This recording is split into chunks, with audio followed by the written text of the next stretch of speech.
La ciencia del siglo XX acumuló mala fama por los oscuros experimentos que se realizaban en personas. En este canal hemos hablado de varios de ellos, pero dentro de estos, la experimentación en niños han sido los peores. No importaba lo moral, únicamente importaba conocer y respaldar las teorías e hipótesis que se tenía sobre algo. Y un claro ejemplo de esto fue el caso de Brian Reimer, un niño que fue criado como niña después de haber sufrido un accidente. El resultado, un fatídico final. Hoy vamos a hablar sobre el experimento John Joan.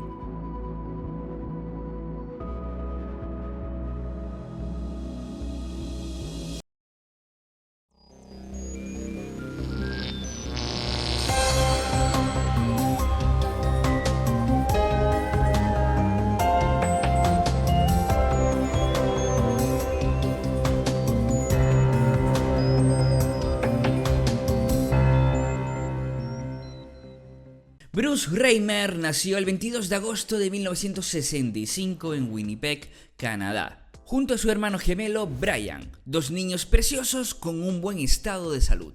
Sus padres eran Ron y Janet Reimer, una familia de clase media completamente normal, y los cuales estos jugarían un papel muy importante en la vida de uno de sus hijos. La pesadilla empezó cuando a los 6 meses de nacer a los gemelos se les diagnostica fimosis. Ambos niños tenían problemas al orinar y los padres decidieron llevarlos al pediatra, y este les recomendó circuncidar a los niños. El urólogo encargado de la cirugía, no se sabe por qué, ya que en estos casos se suele utilizar utensilios más sencillos, optó por un método de cauterización con corriente eléctrica, que básicamente es quemar la piel, y esto principalmente se utiliza en casos de hemorragias o en amputaciones. Por accidente fatídico, el doctor abrazó el pene del bebé hasta el nivel de carbonizarse y desaparecer. El primero en someterse a la cirugía fue Bruce. En cambio, la intervención en su hermano fue todo un éxito. Nunca se supo si el accidente fue un error humano o un fallo del aparato.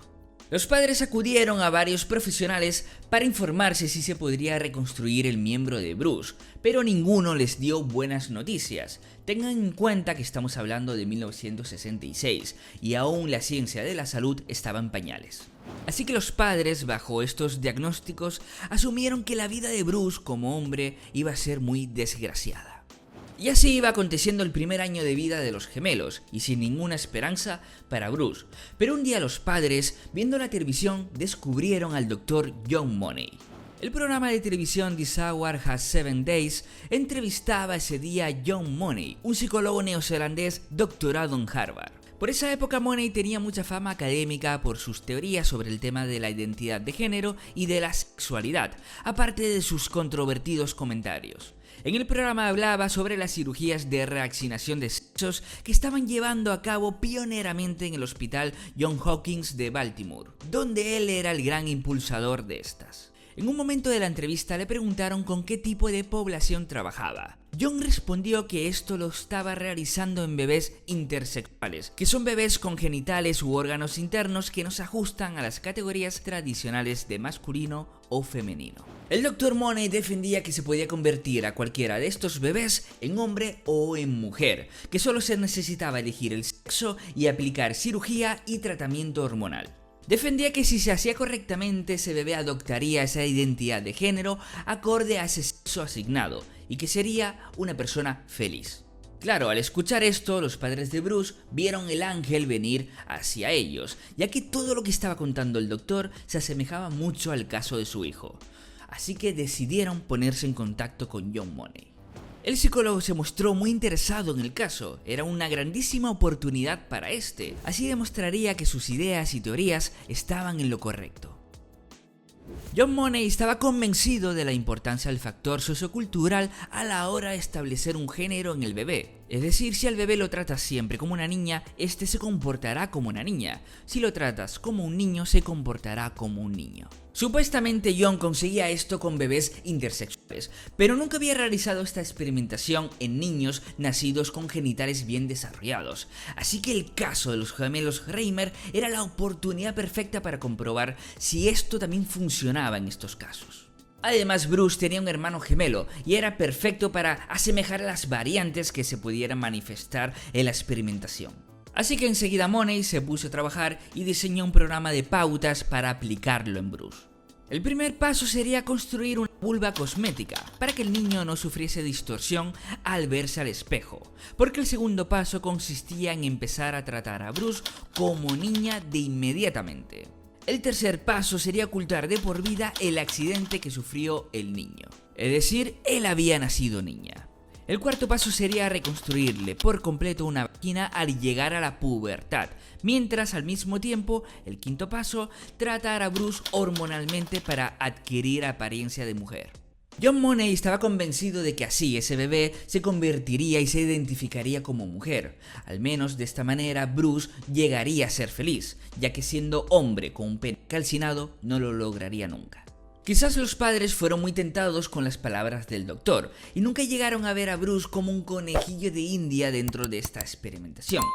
Pero es lo que fue. John Money nunca había realizado este tipo de intervención, como dije antes, en un niño que no fuese intersexual. Y así a los 18 meses de edad, Bruce se convirtió en Brenda. Comenzaron a tratarla como niña, a dejarle crecer el pelo y a vestirla como tal. Antes de que Brenda cumpliese los 2 años, le realizaron una castración y le construyeron una vulva cosmética, para así evitar que se mirase al espejo y sufriese algún tipo de distorsión con los hechos. Es decir, aquí ya estaban en el paso 2 del programa, y el 3 también lo estaban cumpliendo, que era el de no revelar nunca la verdad a la niña. Pero algo estaba sucediendo en Brenda, y comenzó a romperle los esquemas a Money. Según los padres, a pesar de ser tratada como niña, esta se identificaba como niño. Se quitaba los vestidos, se enfadaba cuando no la dejaban afeitar como hacía su padre y su hermano, y jugaba con juguetes destinados a un público masculino, ignorando las muñecas que le compraban sus padres, y también orinaba de pie. Al parecer esto comenzó a afectar el comportamiento de Brenda. Se mostraba muy rebelde cuando no le dejaban hacer lo que ella sentía ser, mientras que sus padres le imponían comportarse como niña. También comenzó a tener problemas sociales. Cuando jugaba con niños, estos le rechazaban porque era una niña. Cuando jugaba con niñas, estas le rechazaban porque jugaba como un niño. Todo esto desarrolló una rebeldía en ella que expresaba de manera violenta con su familia, especialmente con su hermano, porque a él nunca le decían nada por comportarse tal y como era, que era lo que ella quería ser. Además, las revisiones anuales a la consulta de Money marcaron mucho a la niña. Eran interrogatorios muy duros de largas horas, con muchas preguntas de cómo se sentía y cómo se identificaba con su cuerpo. Incluso en estas sesiones la niña se tenía que someter a una extrema educación sexual y consumo de contenido pornográfico. Pero a pesar de que el experimento no estaba teniendo los resultados deseados ni el comportamiento de Brenda se estaba encaminando a las pautas del programa, John Money escribía en artículos y revistas y proclamaba en conferencias médicas de que el caso de Brenda estaba siendo todo un éxito. Pero por suerte otros profesionales de la época comenzaron a cuestionarse ese éxito del que predicaba Money. El biólogo Milton Diamond proponía que justamente antes de nuestro nacimiento ya estaba formada la semilla de nuestra predisposición de género, por mucho que ésta se distorsione a lo largo de la vida de la persona, que era de lo que hablaba en su hipótesis de neutralidad sexual John Money. No nacemos con una predisposición de género, sino que nacemos como lienzos en blancos que después vamos pintando. Pero Milton negaba tal hipótesis basándose en recientes estudios realizados en varias especies. Encontraron núcleos cerebrales sexuales dimórficos en diferentes machos y hembras. El dimorfismo sexual de estas especies se desarrollaba antes del nacimiento, por acción hormonal, al igual que pasa con los genitales del feto. En estos estudios lograron alterar esos niveles hormonales y descubrieron que esos núcleos de género adoptaban las características del otro sexo. Es decir, el macho después de nacido se comportaba como hembra y la hembra como macho. Milton también aportaba datos antropológicos y nombraba comunidades que, a pesar de no existir una definición sexual entre niños y niñas, estos se comportaban tales como lo que eran. También ponía ejemplos de casos parecidos al de Bruce, que por algún motivo sufrieron algún accidente en sus partes íntimas y jamás se sintieron identificados con el sexo opuesto. Diamond nunca negó los factores postnatales, pero sí hacía hincapié de que no se podían olvidar los factores genéticos.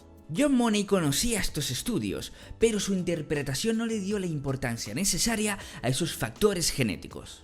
Y mientras acontecían estas peleas académicas, la vida de Bruce seguía siendo una desgracia, y ya se estaba acercando la pubertad. La fase final del programa estaba a la vuelta de la esquina. El psicólogo seguía convencido de que a estas alturas del programa y con la intervención quirúrgica, Bruce se convertiría por completo en mujer. Los padres de Bruce convencieron al chico a someterse a la intervención, pero jamás le comentaron el verdadero motivo. Le decían que era algo que tenían que arreglarle. Además, comenzarían el tratamiento hormonal para el crecimiento de pechos. Pero Bruce seguía con el mismo convencimiento desde que tenía uso de razón. Soy un chico, me siento como tal. Tanto sus pechos como cadera comenzaron a aumentar y Brenda, para disimularlos, empezó a engordar para nivelar esa morfología corporal. El infierno social también continuaba, ya que era el centro de burla del colegio. Mientras sus compañeras sufrían los cambios naturales de su cuerpo y comenzaban a tontear con chicos, Brenda seguía comportándose como lo que era. Además, únicamente le interesaban las chicas. Todo lo negativo en la vida de Brenda iba en aumento. Su rebeldía comenzó a marcar su comportamiento e incluso comenzó a robar en tiendas y a meterse en problemas. Todo esto había afectado al núcleo familiar. Janet estaba sumida en una depresión. Ron se hizo alcohólico para evadirse de los problemas. Y Brian se sentía desplazado de la familia, ya que por mucho tiempo el centro de atención siempre fue su hermano. Por ese entonces, los padres de Brenda ya se habían dado cuenta de que las sugerencias de Money no habían sido las correctas, pero no podían aceptarlo. No podían verse como los causantes del malestar de Brenda. Brenda amenazó a sus padres que si le obligaban a operarse, se quitaría la vida.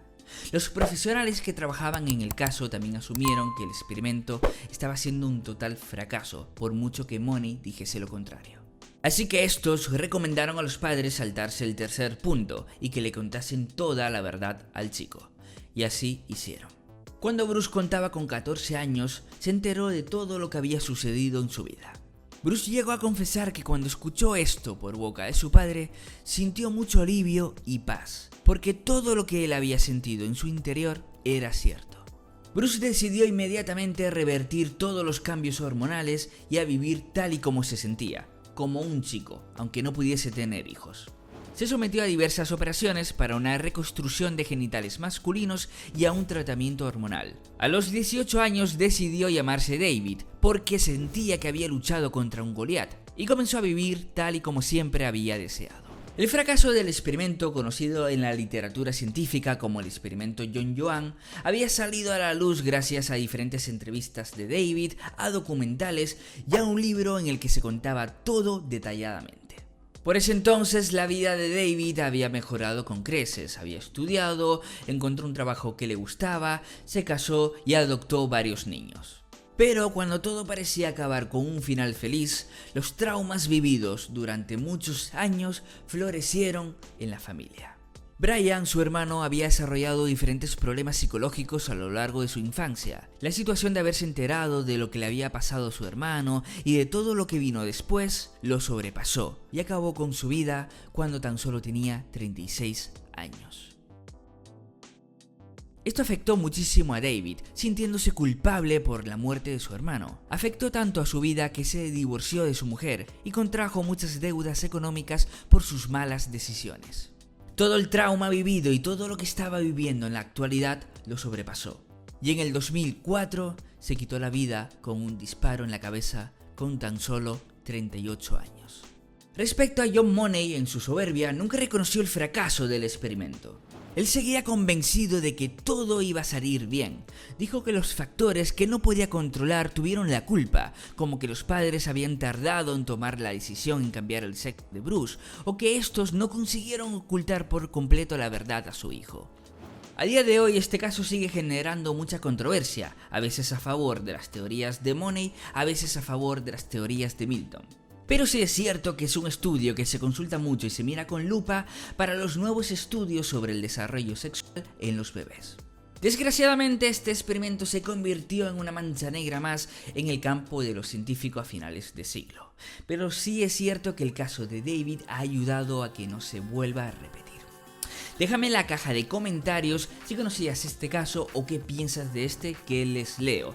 También pedirles que peten este vídeo de muchos likes porque así YouTube lo recomienda más y es una manera muy sencilla que tenéis ustedes de apoyar este canal.